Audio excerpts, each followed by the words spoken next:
Welcome to the word of God through 40 days till good Friday. ఈరోజు దేవుడు మనతో మాట్లాడాలనుకుంటున్న వాక్యం ఏమిటంటే ఇర్మియా గ్రంథము 22వ అధ్యాయము 29వ వచనము. దేశమా దేశమా దేశమా యెహోవా మాట వినుము.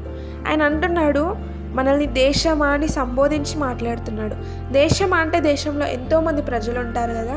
ఆయన అంటున్నాడు, ఆ ప్రజలన్నీ వారి ఆత్మలన్నీ భారము నీపైన నాపైన వేస్తున్నాడు.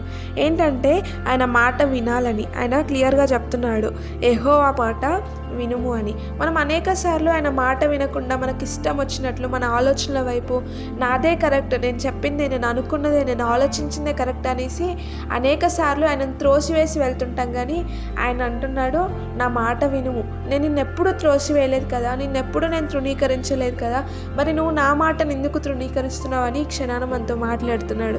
కాబట్టి ప్రియ యవన సహోదరి సహోదరుడా, మనం ఆయన మాట వినవలసి ఉంది. ఆయన మాటే వినవలసి ఉంది.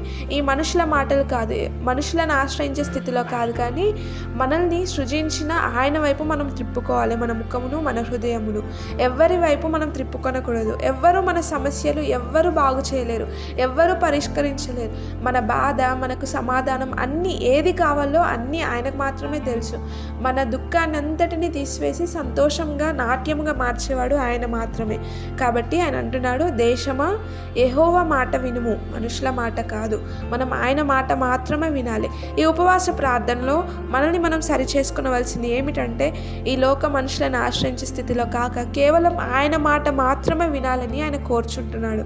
కాబట్టి ఈ వాక్యానికి విధేయత చూపాలని ఆయన ఆశిస్తున్నాడు. ఈ వాక్యానికి తగ్గట్టు మనం అందరం జీవించుదుముగాక. ఆమేన్.